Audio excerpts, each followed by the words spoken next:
I mentioned it when I started the Goethe thing yesterday, that little bit about Goethe's work on colour was controversial. So Goethe's always thought of as being controversial. But his work on the metamorphosis of plants is not controversial, it's actually spot on. But we're now going to look at his work on colour and see what we can about that. And I think I'll just say his motivation for this work, how it began, was that he did a journey to Italy to escape from his life in southern Germany, and he wrote a book, he wrote a diary, he wrote of this, Goethe's Italian journey. But while he was there, one of the many things he wanted to do was to look at all the extraordinary paintings which there are. And he was very interested. He tried to be a painter himself at one time, among all the other things he did, but concluded in the end that it wasn't really worth the effort for him because he didn't have what would be required. But he was very interested in the colour in the paintings, and he felt that there must be some kind of lawfulness in the colour, in the way colours were used, they were juxtaposed and so on. Now, this word lawfulness to him would have meant something rather different to what it would mean to us. But he felt that he could see that artists didn't use colours in simply an arbitrary way. And he wanted to know, well, put it this way, what kind of lawfulness there was. Because he felt that in nature, everything proceeded in a non-accidental way, according to a kind of lawfulness of nature. And this was the deeper being of nature. And that when the artist was working, he or she, but in his case, of course, it would at that time be he, was, as it were, imitating nature. This is called mimesis, but this has got misunderstood. In England, they think when the artist imitates nature, there's nature there, and then he or she makes a picture which tries to... That's not what Goethe is talking about. He's saying that in a deeper, inward sense, that when the artist is painting, he is in some way imitating nature through the very way in which he uses the colours. So the very relationships between the colours. He's actually doing it unconsciously, that he wouldn't have used that word, but the word was coming in, of course, shelling, but subconsciously, unconsciously doing what nature does, but now in art, with regard to the way the colours are placed next to one another and so on. Does that make sense? Mm-hmm. And so he thought he'd find out more about this. And he discovered that nothing had been done on this at all, that he could find, or at least that's what he thought at first. In the kind of paintings he looked at, the Renaissance stuff, a lot of books have been written about form, about the geometry. Because as you know, these paintings of the Italian Renaissance are highly structured. There's a very sophisticated geometry in those paintings. And really, it was almost, you could almost say that it was the applied mathematics of the time. Because people today don't realise that. And indeed, quite a bit of mathematics was actually developed in conjunction with the work on the form of paintings.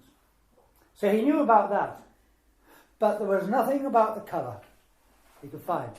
I mean, people had got the fact there are warm colours, reds and yellows, and cold colours, blues and so on and that. The kind of polarity there with warm and cold. But that's about as far as anyone had got. And he thought this was very unsatisfactory. And when he determined that when he got back to Germany, he would investigate this question of colour. I forget he would be investigating the question of the plant and so on and that. That's the kind of person he was. he would explore it. Well, when he got back, of course, he got pretty busy, pretty much immediately. But he did borrow some prisms, and the reason he borrowed some prisms is he started to think, well, what do we know about colour? And of course, what he did think of then, and the only thing he could think of, was the famous experiment that Newton had done with colour with a prism. Everybody knew about that, or thought they did. And he borrowed some prisms, and he then started from there. Now, the first thing you're going to do is just to look through a prism, and you're going to get some in a minute. But I've got my own here, which I carry with me in my pocket for occasions like this. These prisms are got a triangular cross section like that, and it's going to be okay here because most of you are pretty connected with your bodies, as I can see, and you all do. Oh, God knows what you do with yoga and everything. And there are a lot of people who have got no connection with their bodies whatsoever today. They sit in front of computers and television. That's why people keep walking to the street. They can't understand it. But you will be connected with your bodies, and so you won't have a problem. Because a lot of people, they do have a problem when they try to use these prisms. They can't do it. And what you do is you put it up to your eye, and so you're going to look through here. You're going to look through like that. So what that means is you've got to get one face horizontal. And then if you put your fingers on the side like that, and you put it up to the bridge of your nose and look through it, you can rotate it a bit. And you can rotate and you'll see what happens when you rotate. But you've got to get that bit horizontal. If you don't get that horizontal, what will happen is there'll be someone in the room when we start going into this who will be seeing things the opposite way around to everybody else. Eventually it'll dawn on them and they'll begin to get upset. And believe me, people do get upset. They think there's something wrong with their eyes. It's not, it's just that they're holding the prism the wrong way around. And as people who are not connected with their bodies, you tell them to do this, you'd be amazed at what you see in the room. People just can't do that because they've no connection with their bodies. But here it's going to be different, I know. So the first thing we do, Philip's very kindly brought some prisms. Are they the same size, the same shape as this or not? No, they're pentagonal. They're the same shape. He's going to give the prisms round, and you can just start looking. Sorry, Henry, because you had your back to us, are you saying the top bit needs to be horizontal? I'm sorry. Yeah. Yeah. Any one will do. But you make a top bit which is horizontal. Sorry, yes, I'm sorry about that.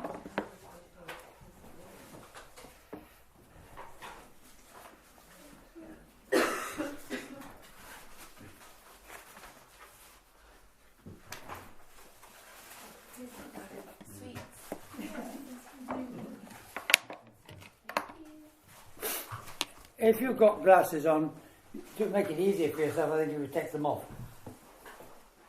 That's what they say, but I suppose it isn't. You can look around, and it's a good idea, of course, to look at the window along with everything else.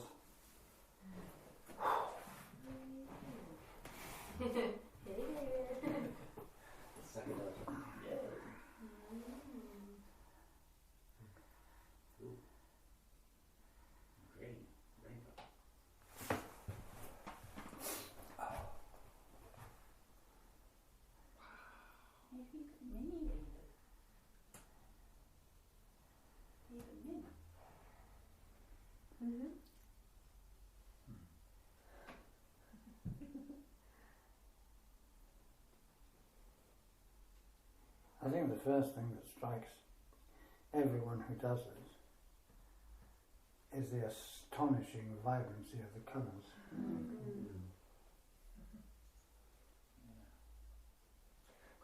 Really crazy. Seeing you in a whole new light. Now, when Goethe did this, he was very surprised at what he saw.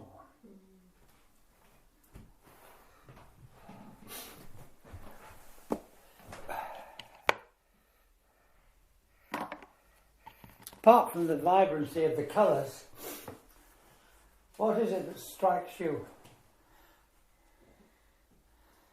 Well, I know what Curtis thought, so I don't know if Curtis. No, what strikes you?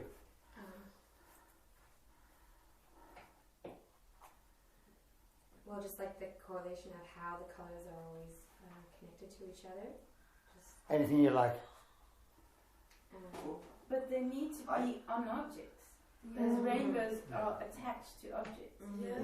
I'm seeing how in the darkness on the floor, I can really clearly see the blue, and that's the darkness just on the boundary with the light, and I think that's what Goethe was pointing to when he said, you know, the Don't darkness. rush ahead. Oh, okay. Thank you, don't rush ahead. We're doing this through experience. Okay. Megan, you said? Well, it seems to be linked to objects, so that the clearest rainbows are seen are something that's against a straight line. Yes. Yeah. Where don't you see colours? on the white. On the white. You only see the colours where there's some kind of boundary. Yeah. Exactly. Yeah. Where it's all uniform, you don't see the colours. There's something about it creating depth as well, like explain what you mean. Like on my jeans, there's like a ripple thing, Yes, which in real life I can see, but here yes, it stands out more now. there's an entire depth Yeah. to it that it creates Because of the colour effect. because of the colours. Yeah, yeah. And this is what struck Goethe so strongly, was that you only get the colours where there's a boundary of some kind. And there's no colours where there's a uniform whiteness. And of course the room in which he did it probably had white walls. And he was so struck by this because he expected, from what he understood of what Newton had said, that when he looked through it would all be coloured. And he thought that this meant that Newton was wrong. Well, there are apocryphal stories about what he said. But it's always the case that, you know, you could say, well, if he noticed that, surely Newton must have noticed that too. The thing is, what he later discovered is that he hadn't understood what Newton said. In fact, it was later recognised that most people hadn't. And there's a book by Dennis Sepper called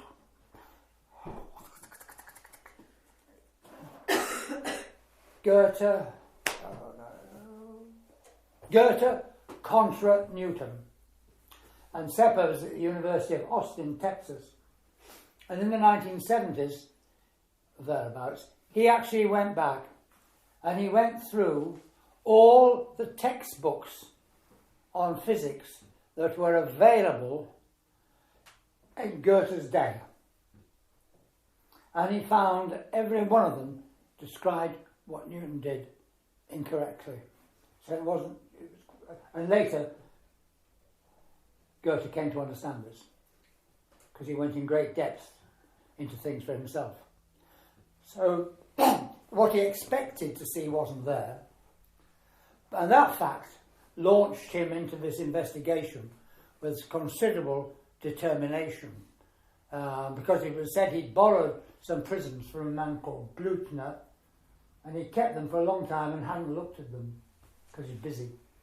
And Blüthner sent someone to get the prisms, and Goethe said, go away. And he went back to Blüthner and said he won't give them to me. And he said, well, you go back and you tell him you're not leaving his house till you get them. So he went back, and Goethe was knocked, and he took out a prism and had a quick look through it. And that's when it happened. It was all done in a hurry. And he got this surprise. And he said, right, that's it. He's had his prisms, I'm going to... And I don't think the chap ever got his prisms back, because Goethe then launched into this investigation, which was written up, published in 1792, which would be 4 years or so, 5 years or so, is it? Or about the same time, I can't remember now, as the Metamorphoses. Well, that was late 1810. No, it wasn't. No? What was 1810? The Metamorphoses. No. Oh, yes. I think I saw somewhere recently, was it you, was the date was given wrongly. No, it says 16. No.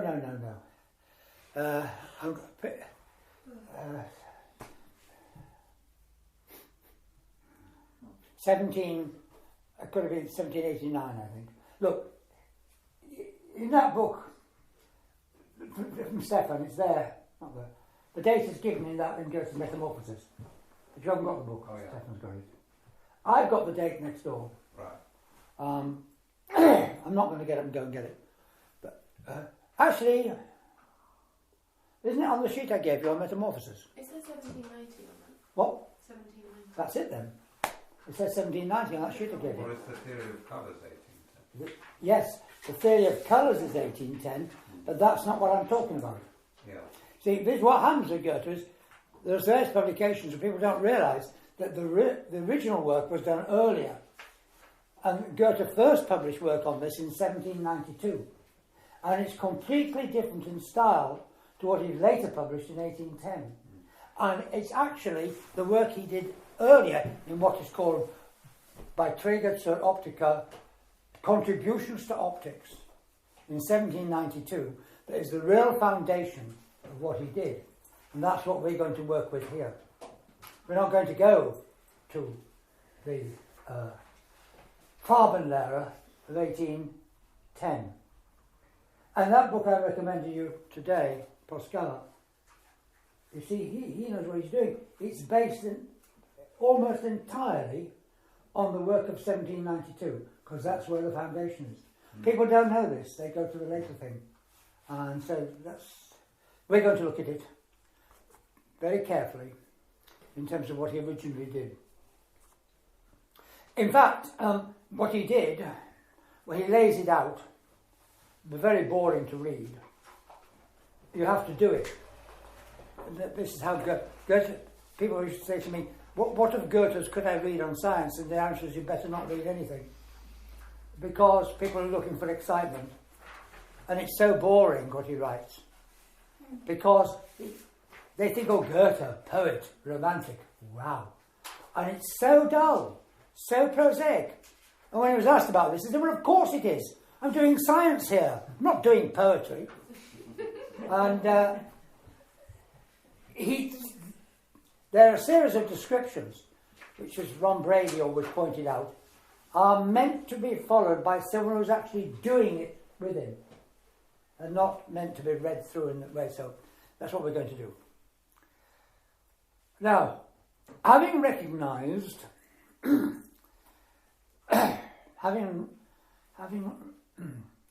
talking too loudly.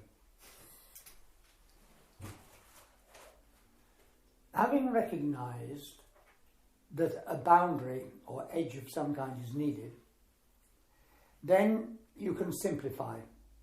And you simply make yourself a straightforward boundary. And this is what we're now going to do. Here they are. I've made some in advance. Look, instead of me going around, why don't I just pass them round? You take one, and then you can look at it through a prism. Now, the boundary is meant to be horizontal. You're meant to put it on your desk or in your hand, so the actual boundary is horizontal, parallel to the prism, therefore. Parallel to the top of the prism. So this is horizontal, the prism, and you want the boundary horizontal. If you tilt it, it'll get more complicated. You can tilt it and see what happens, but I want you first of all to look at the boundary. And don't talk about it to anyone, because you've got to look at it yourself.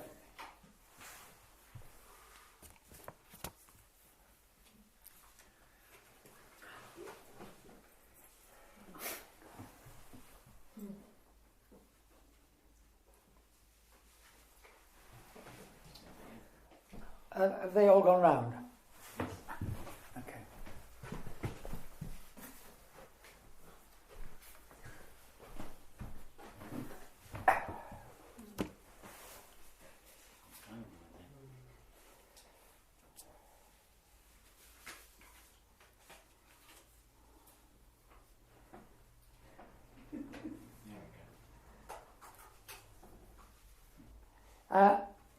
I want you just to focus on the bit in the middle. I know there's at the edge, you see, so you get the same phenomenon at the top edge and the bottom edge. But I want you to focus in the middle.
And what do you notice?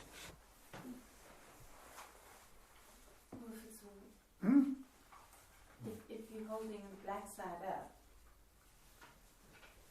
red and yellow here, when you turn it, the black side is down, then it's the blues and violets. Yeah. Are you surprised? Yeah. It's a very peculiar thing. You hold it one way and you get the reddish colours, hold it the other way and you get the bluish colours. So in a strange sort of way, we talk about, back to the warm colours and the cold colours. We've got them here both together in this phenomenon. And it depends on which way around you turn it. And you've got black and white, and you change the relationship of the prism, and you get the reds or the blues. So you've got a peculiar kind of polarity here, polarity of black and white, and the colours. And we can have both of these together. This is fun.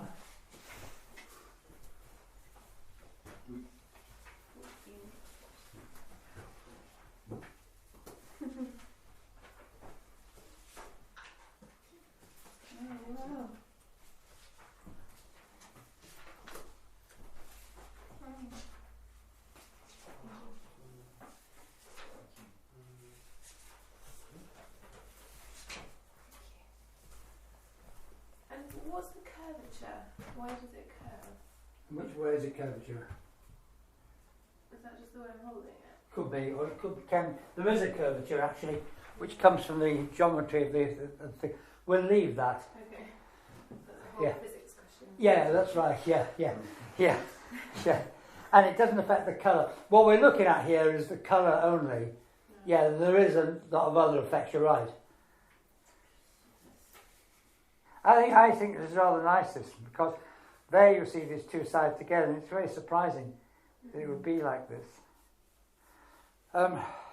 It's funny because when you see it's one side red and the other blue, but when you mix with another surface, I mean, my hand has the red, and when it's together with the paper, it becomes all the colors. Mm-hmm. And then I have the green. That's right, then you have the green. But we'll come to green in a minute. Of course,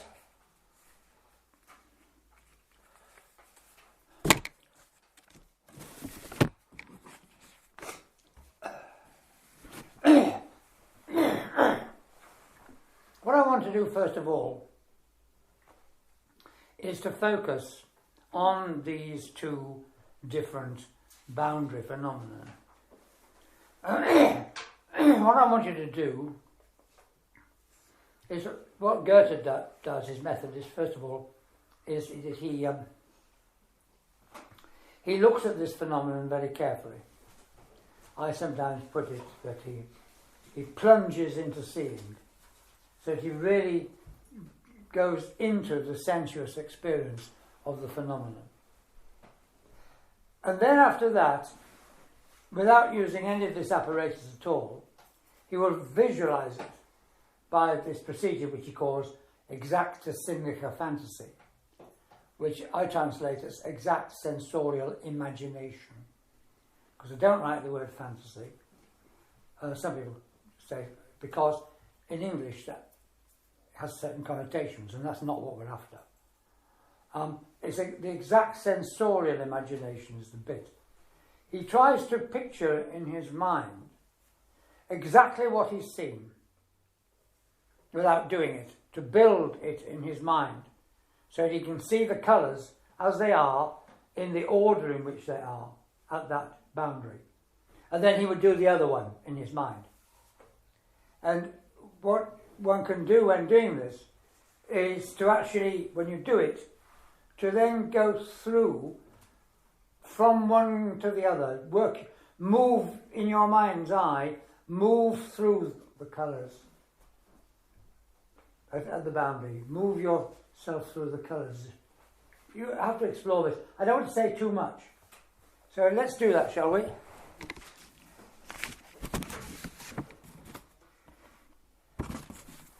I'll give you another one here, which you can also use, because it's going to be used for later, and you can do it with whichever one you want. This is going to be useful later. I'm going to come back to green in a minute.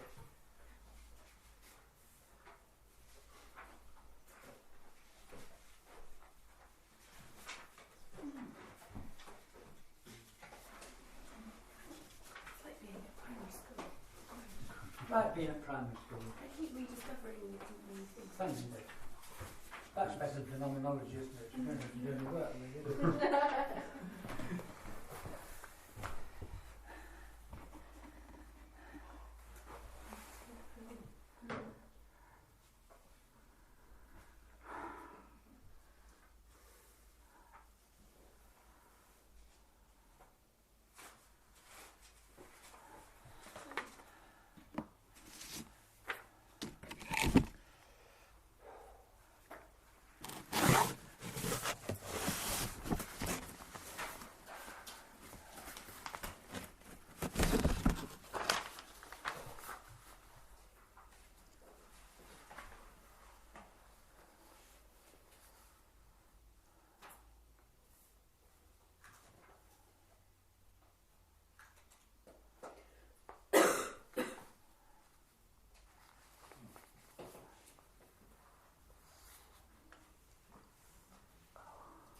Sorry, Henry, are we supposed to be doing one's eye thing? Yes, oh yes, please.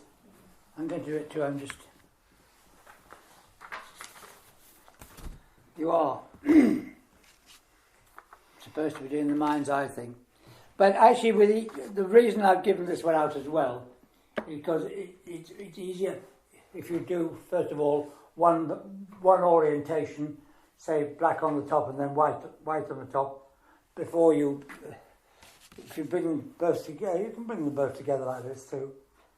Yes, but it's easier at first to do them both separately.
anyone have a comment I'd like to make, and I want the comments to be about the phenomenon, not about, oh, this reminded me of something I once saw, that kind of thing. I don't want any of that.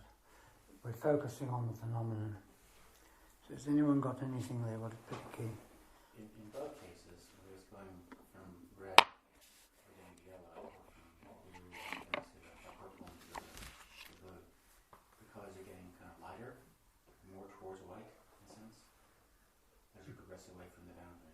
It's very nasty. As you go away from the dark. In both cases, as you go away from the dark, the colours are getting lighter. Good.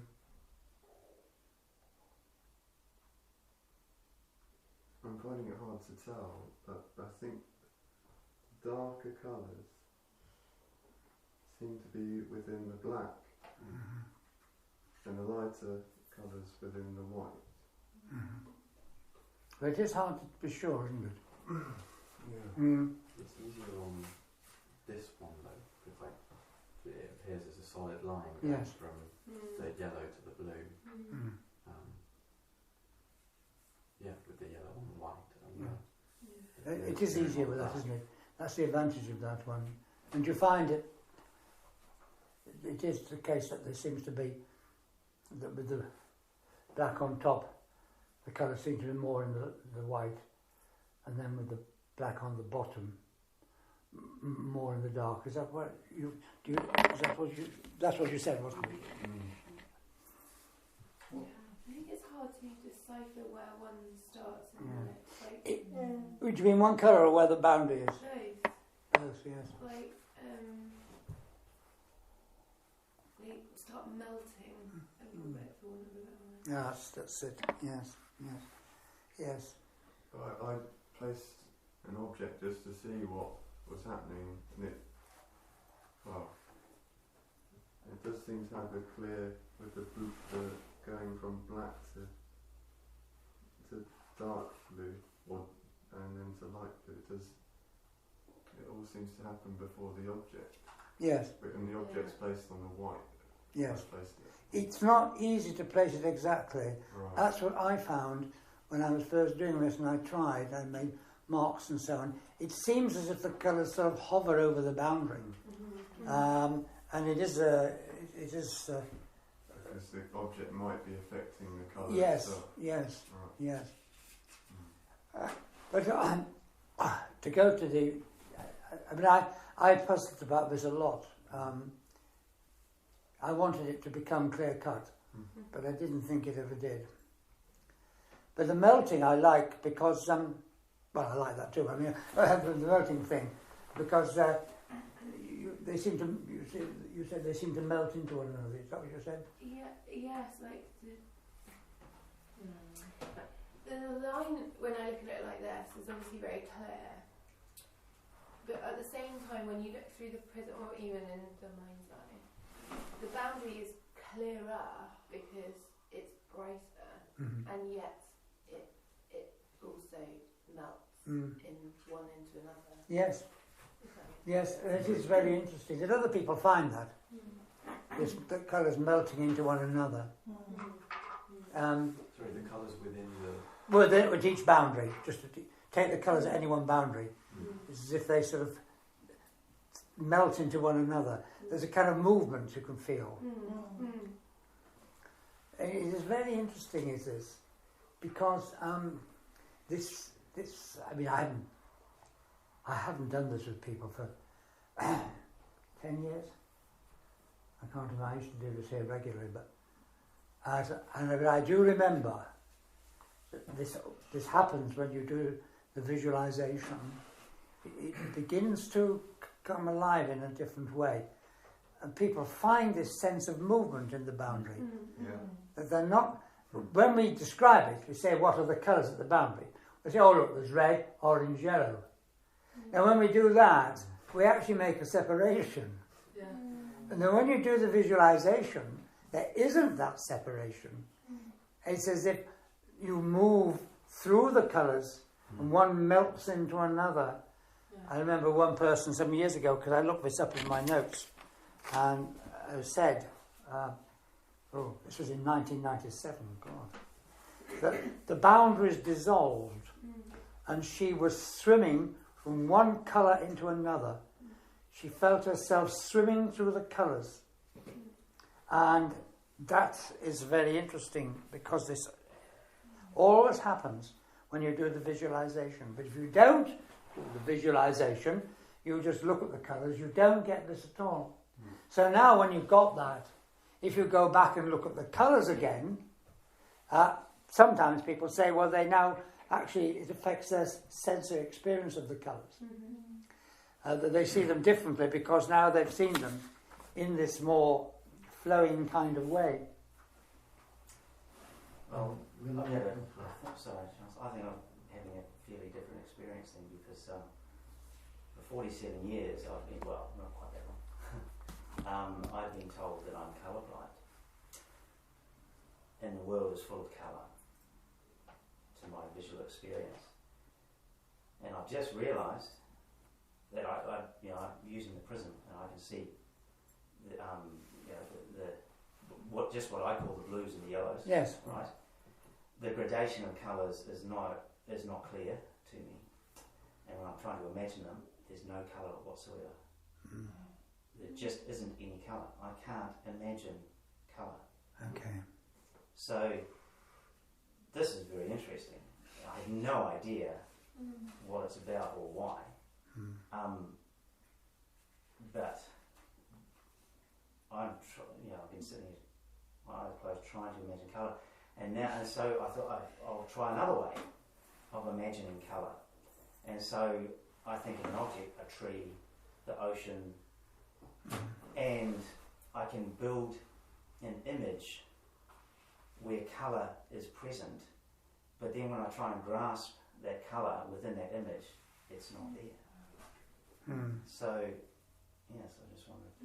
Well, thank you for that. I mean, I hope this isn't too much of a... It's fascinating. This is brilliant. I mean, I've never thought of myself as not imagining colours before. I'm now suddenly aware that if I try to imagine a colour, it's not there.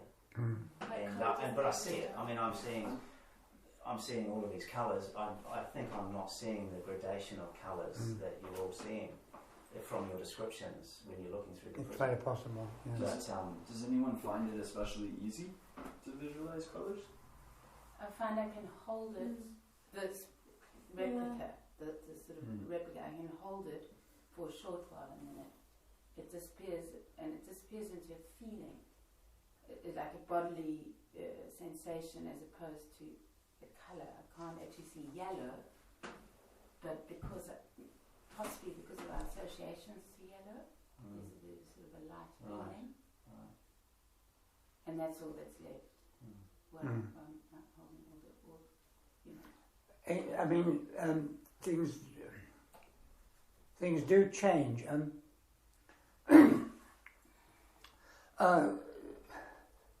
Sometimes, when I've done this work in the past, people have found it impossibly difficult. They don't even know what I mean when I say visualize it, because this is the kind of society we now live in.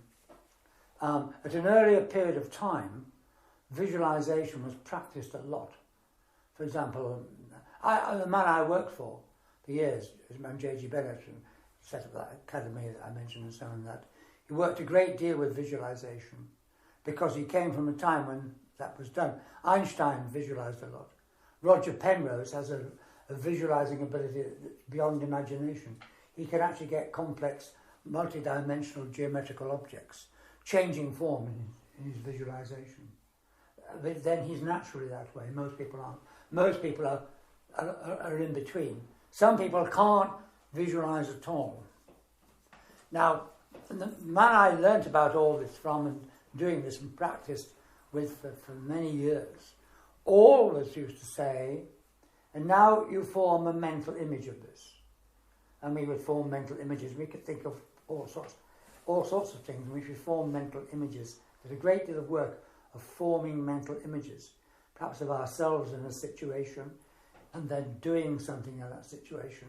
Great deal of work was done with mental images.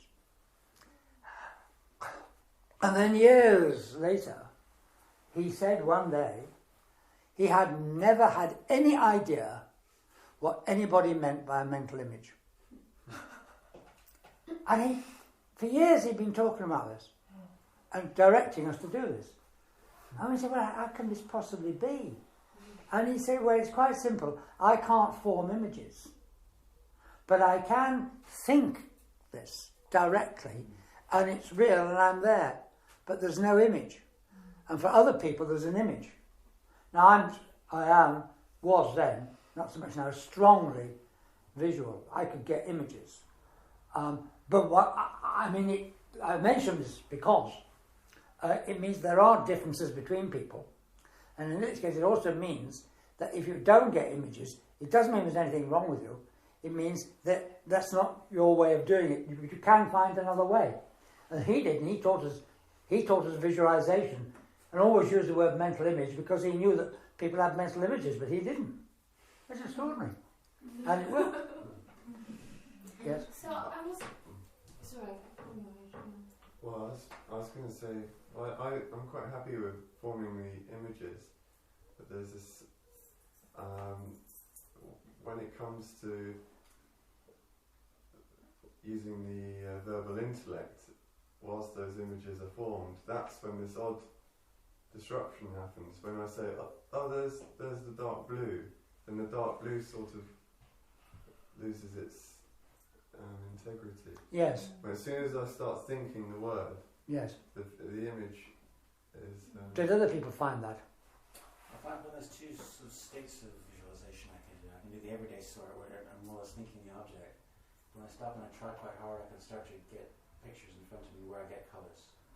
But I was just experimenting with that. It took me about 2 minutes to get to that state. Mm-hmm. But I had to think about like red tomatoes on a vine or sort of a yellow flower in a field, and then I could do it. But I couldn't do it just what we were doing here. Mm-hmm. I have no idea what's going on. Sorry? So I have no idea what I'm doing. So I can't hear you. I just like, it's not, I don't know if I just don't understand Glenn's experience, because it's not like I can see color just alone, like on its own.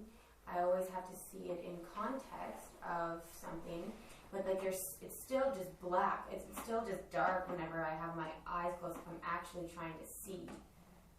But when you visualize this, if you take this and you visualize that, can you not visualize here you've got the reds and yellow, yeah, and there you've got the blues. Can you not visualize them? Like you're not seeing them with your eyes, of course. When you close your eyes, physically your eyes are closed, it's black. Yeah. But in your mind's eye, for sure. I can imagine. It's like, what's Yeah. the difference anyway? Yeah. You think about our dream states.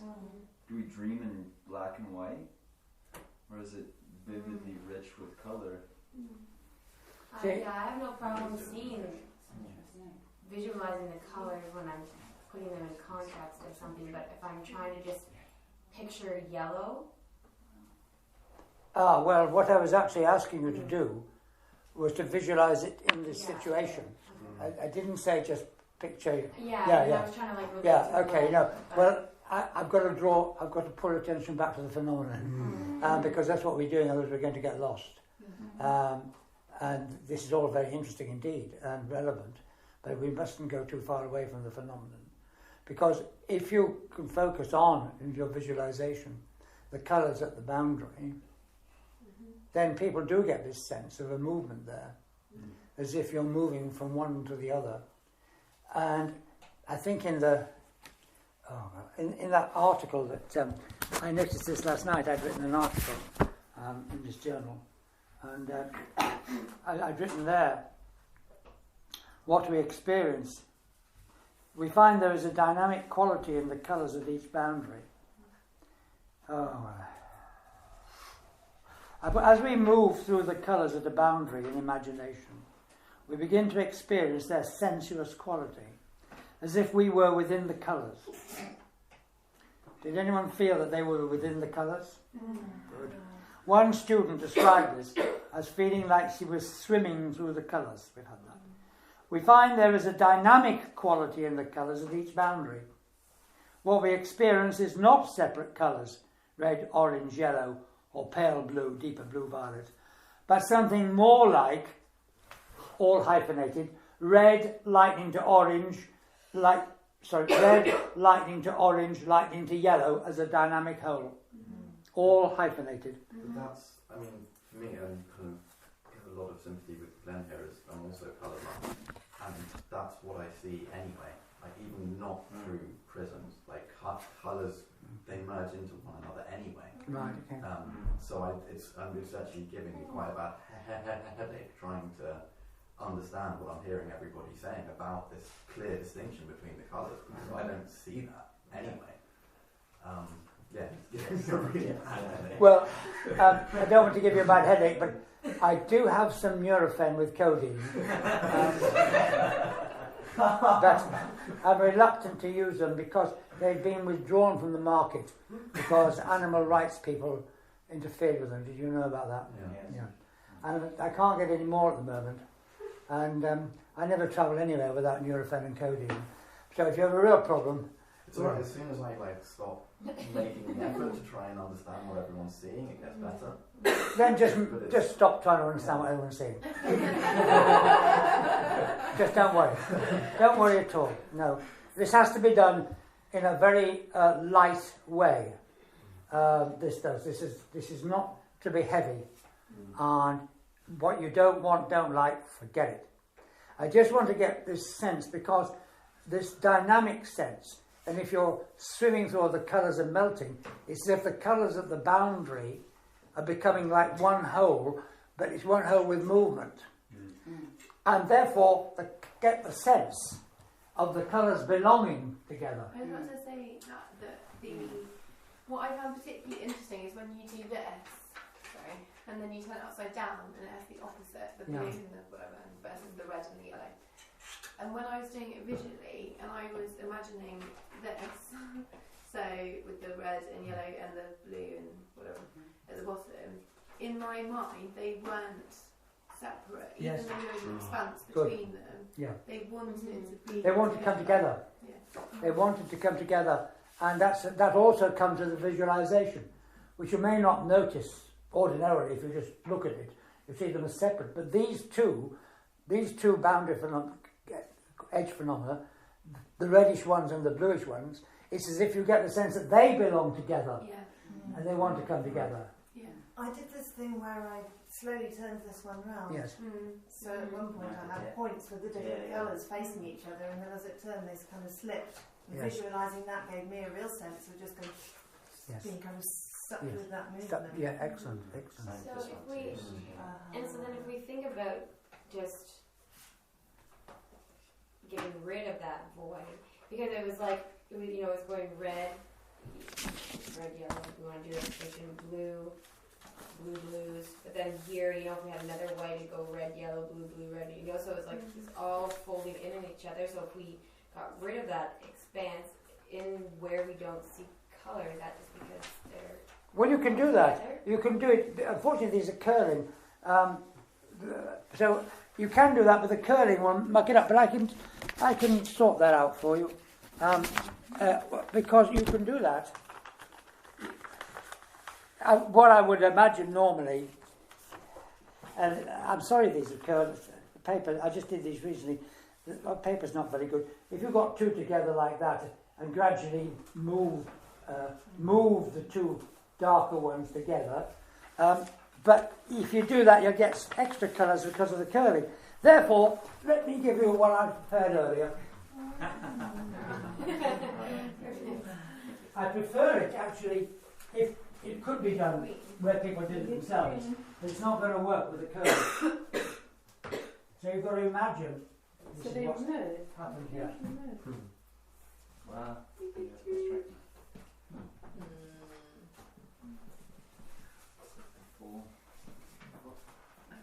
If you don't want to use this, don't.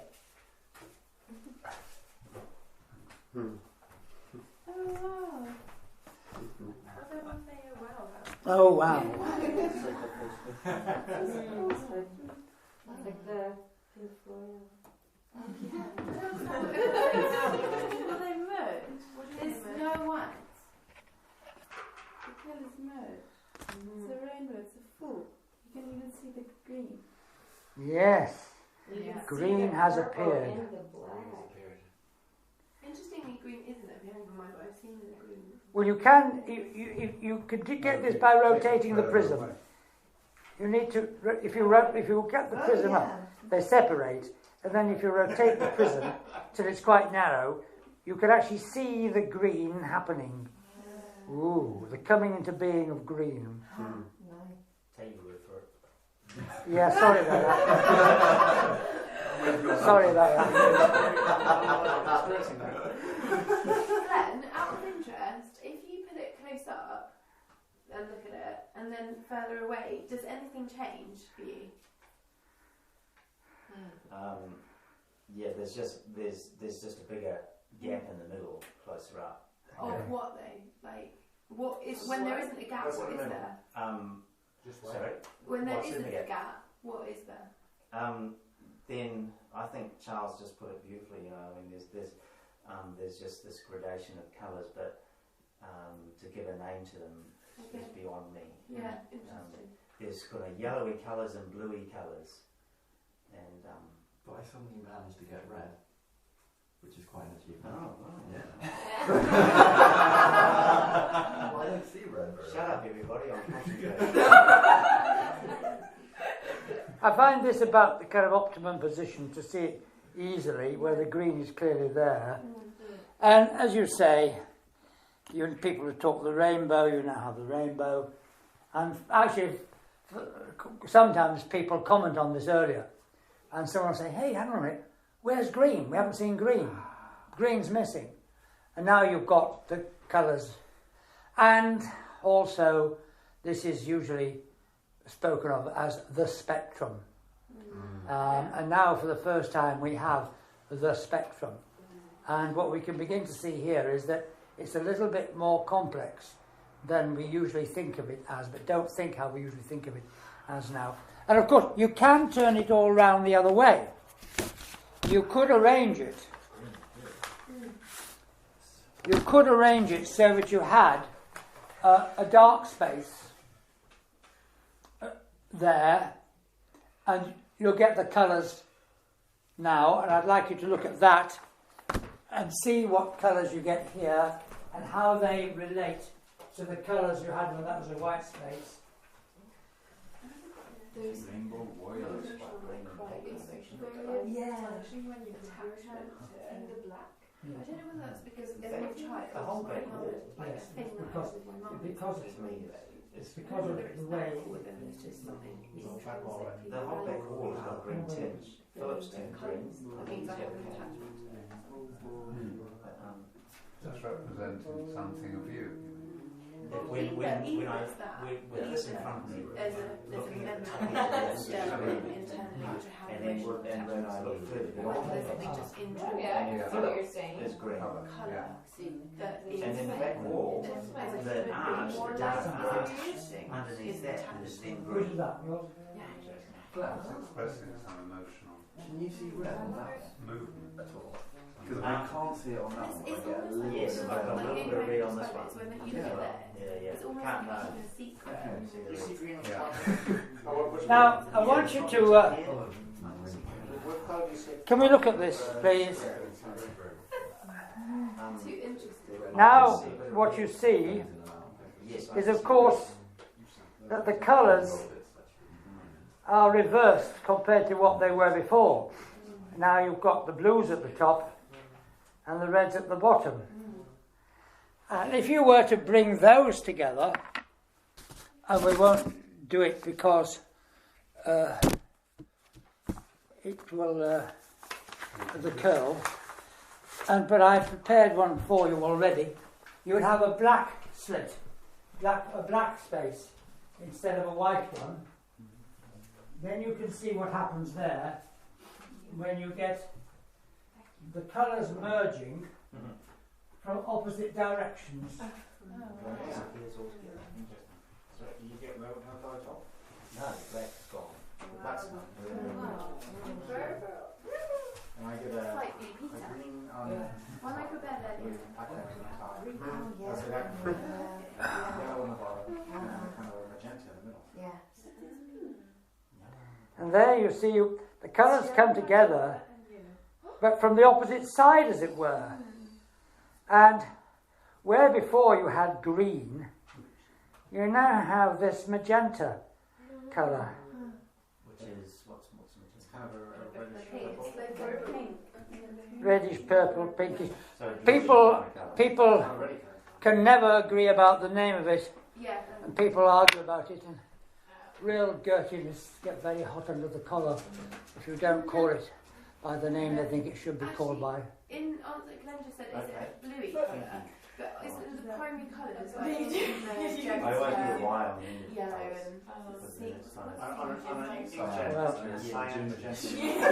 Primary colours. I think what we need to do, we need to do is to actually what we need to do is to stay with the phenomenon, because don't forget, Goethe would never have used a phrase like primary colours.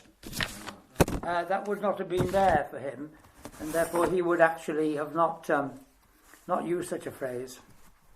But we get from this quite a lot. First of all, there is this sense of polarity. There's a polarity anyway between the black and the white. That's a very obvious polarity. And then we get the different colours, the different configurations of the boundaries, orientations of the boundaries. We get some kind of sense that there's a polarity there, as if those two poles, there are two poles that belong together as one whole, which is surprising. And then we find the colours within each boundary. We get this sense of movement when we visualise, as if we're going from one colour to another, as if one colour is turning into the other colour in some way. Well, obviously, it isn't exactly like that. But there is a sense of a dynamic wholeness in the boundary, in which the colours actually belong together. And so there's the belongingness, there's the wholeness.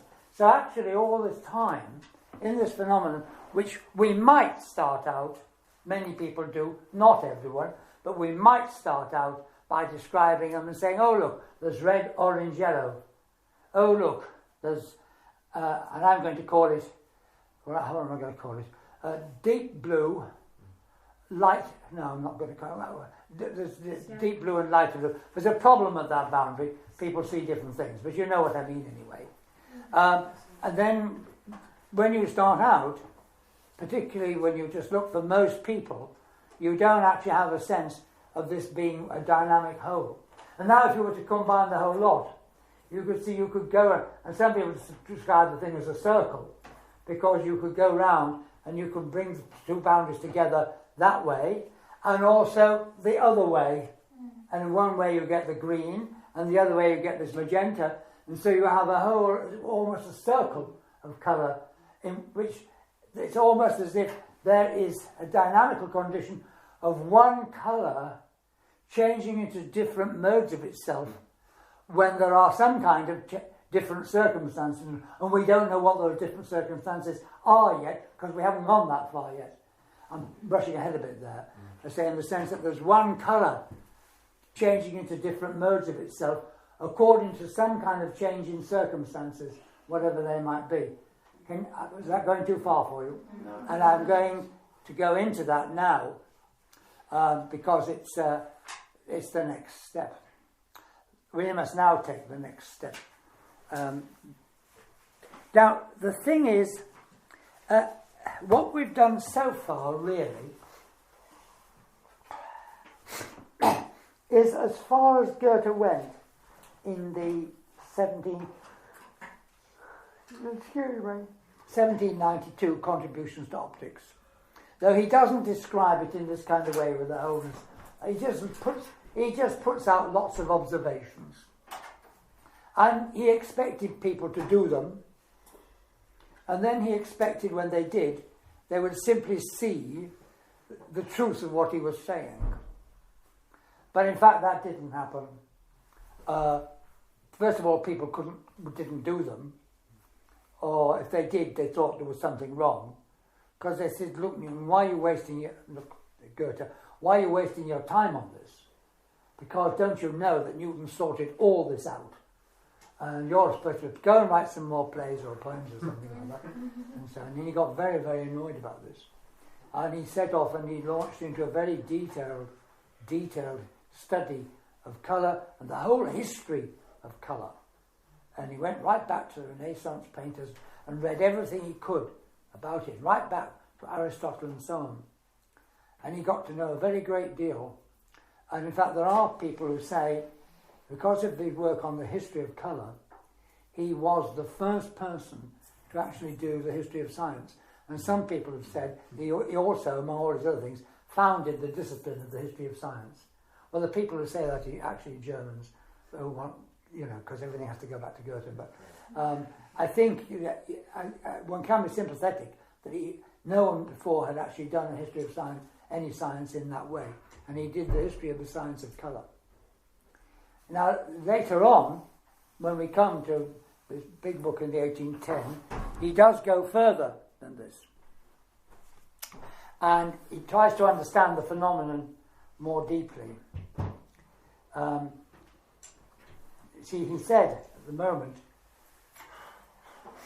he said, what we're doing is we're looking at this phenomenon in a rather complicated way, because it depends on the use of this very awkwardly shaped piece of glass, which is not at all natural. And he said that he believed that every phenomenon appeared somewhere in nature in an especially simple way. You just had to find it.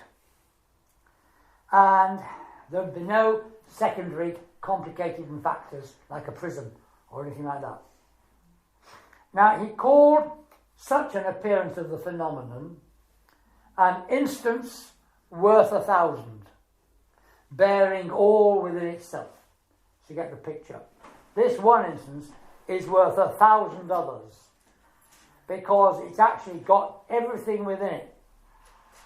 And you can see here this idea of the whole and the part and so on. And I'm going to go into this here, and then I'm going to talk more, this will probably be tomorrow, about this instance worth 1,000, its background. Because in the case of colour, he found what he was looking for in the colours of the sun and the colours of the sky. First of all, I'm going to think about the sun. And you might want to follow this in your mind's eye. Because the great thing about Goethe is that he continually draws us back into the sensuousness of the phenomenon itself. I think I've explained in that article why I use the word sensuous rather than sensory. When I say that Goethe returned from the mathematical approach to the sensuousness of the phenomenon,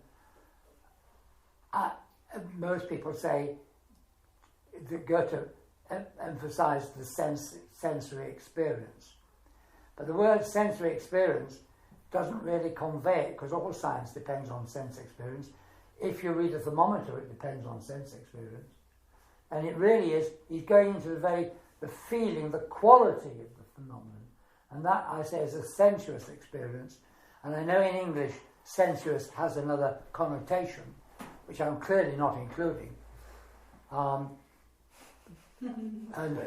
that I was emboldened to use this phrase because I did find it also many years ago in a paper published in America, and it's in the Scientific American Reader on Consciousness, edited by Ornstein, and the paper was called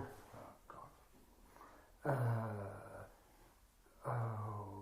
Sensuous Intellectual Complementarity in Science, or something or other.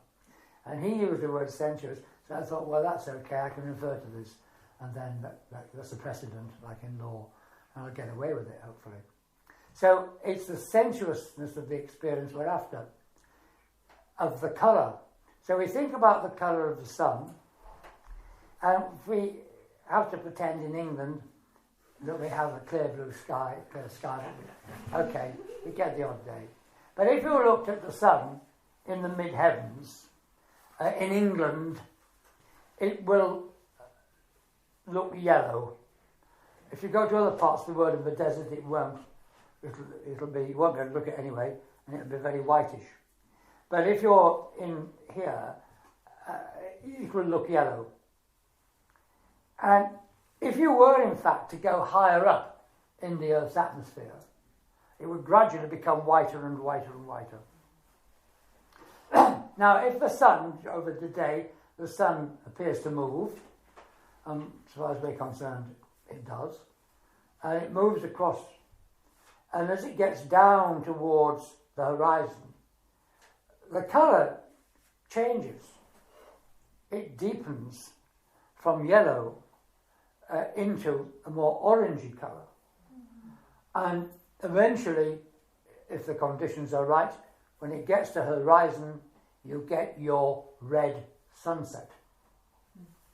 So if you think about the colours of the sun throughout the day, they've actually just gone through the colours of one of the boundaries, from red to orange to yellow.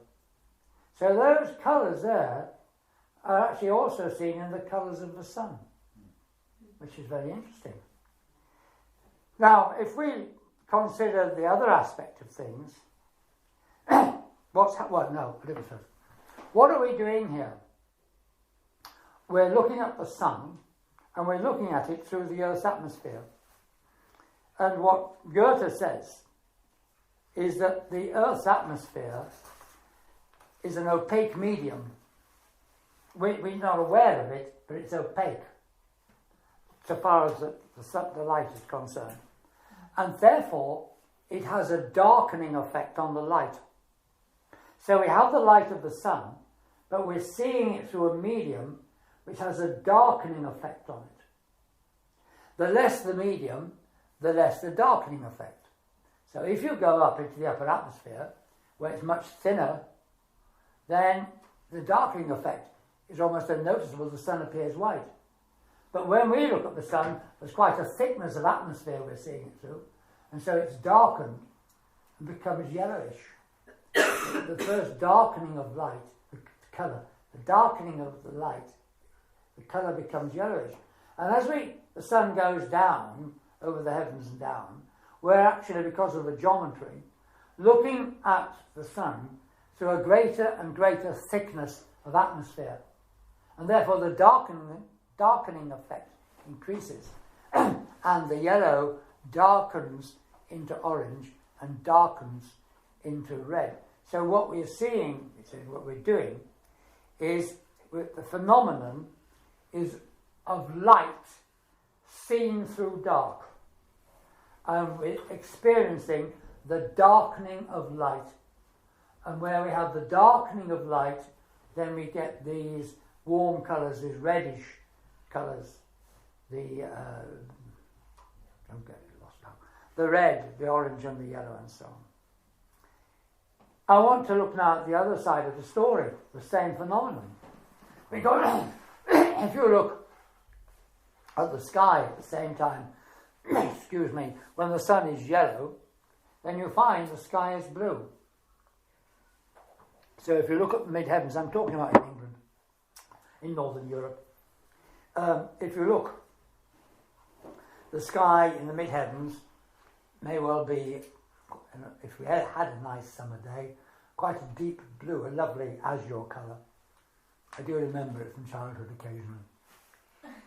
If you were to go up in the Earth's atmosphere, the further up you went, then it would actually become violet, and actually then black. And funnily enough, one of the objections people had to Goethe's work on colour was they said, that's ridiculous, Goethe. That means if you went up a high mountain and looked at the sky, it would begin to look violet. What nonsense. And of course, that's exactly what happens. And remember, the first people, the Yuri Gagarin people went up. They, and I've got it, so it's in the back of that book. They described the change in the sky and how astonished he was to see the sky becoming, what's the deep blue? I've forgotten the name now. Indigo and violet. And there it was. So, of course, so we are seeing the sky. Now, if you then gaze from the mid-heavens, say midday, down towards the horizon, you'll notice that the blue of the sky gets lighter and lighter and lighter the closer you get to the horizon. Now Goethe says we're in the same situation here, but the effect is the opposite. We're actually looking, when we look up there, we're looking into outer space. We're looking into the blackness of space directly. But we don't see that. We see a blue sky. And that is the Earth's atmosphere. And here he says, instead of having a darkening effect, this time it's the opposite. Because one of the things the Earth's atmosphere does is to hold light. And so we're looking at the darkness of space, through a light-filled medium. And that has a lightening effect on the dark. And that actually lightens the dark. First of all, it would go into high up, into violet, and then further down, it come down into blue, and then finally, the lightning effect, the bigger on the horizon, because the thicker atmosphere there, then the lightning effect will produce the light blue. And so in this case, we're seeing dark through light. And we're experiencing the darkening. I've got that right. Yeah, I've got that right. First one. We're seeing dark through light. And we're experiencing, therefore, the lightening of dark. And when we have the lightening of dark, the blue colours emerge from the dark. And so this polarity that we now have of the colours is revealed as being the darkening of light and the lightening, the darkening of light and the lightening of dark.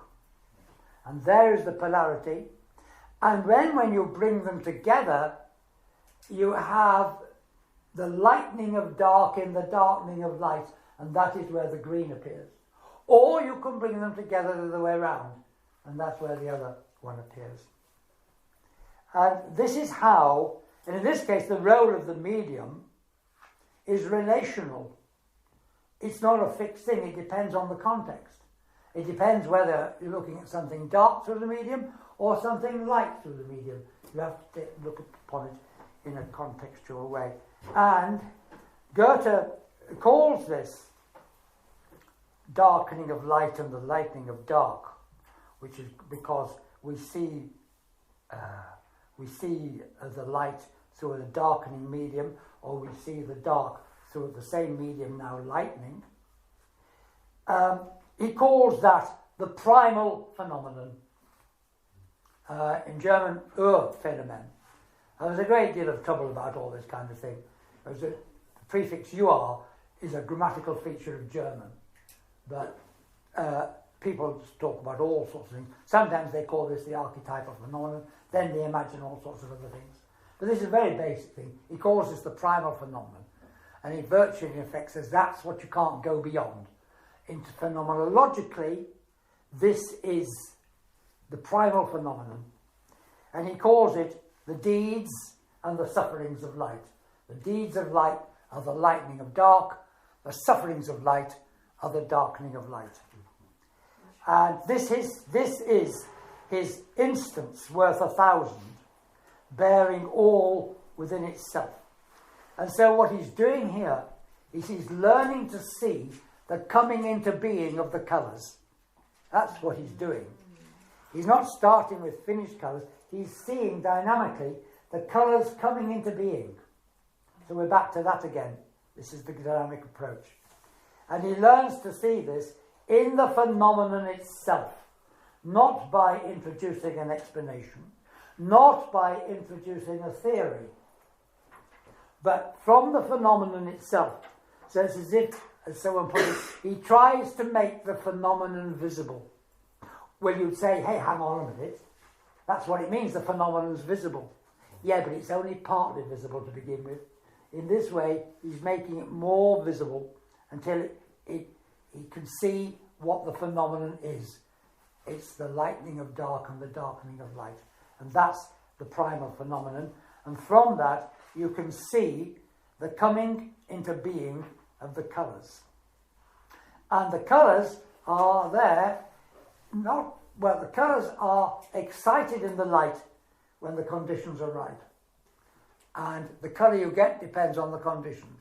And when the colours when the conditions change, the colour changes. When all the conditions go, then there's no colour. So the colours are excited in the light.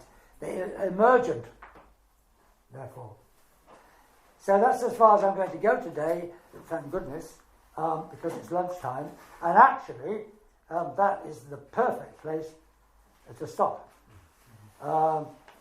Absolutely spot-on place to stop. I'm going to say more about this primal something or other tomorrow morning, and then I'm going to go on from there to some further things to do with this. Are you enjoying this? Yes. Good. Okay, well, if you're enjoying it, that's all right. You can get the sense of the coming into being. That's the dynamic approach. And then we'll see tomorrow also what happens when you do it the other way, when you begin with the finished product. And that's what we're going to see, along with a bit more. All you need to do, I don't want you to sort those bits. I'll do that. If you just give me your pile of papers, first of all, just any old pile, I'll sort that out later. It'll give me something to do this afternoon. Thank you. I look forward to it.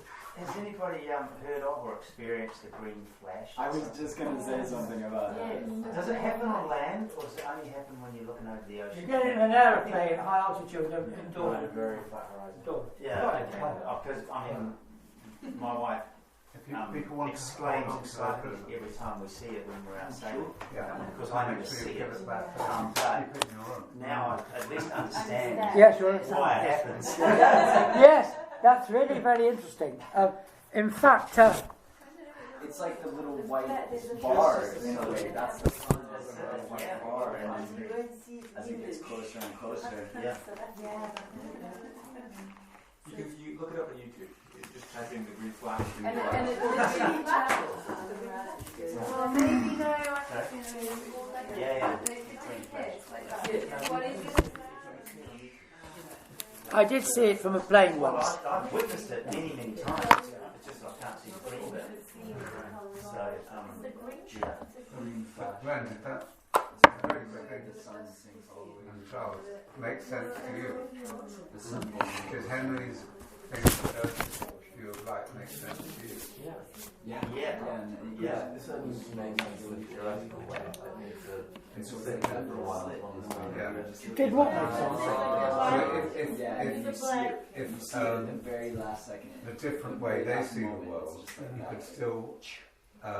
Still follow what Goethe said. Well, I think that's what you were saying, because you now said, now I know why it's there, though you can't see it.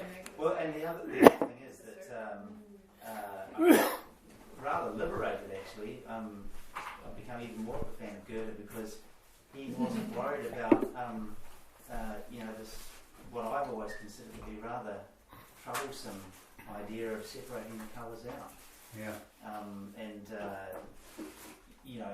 Obviously he did do that, but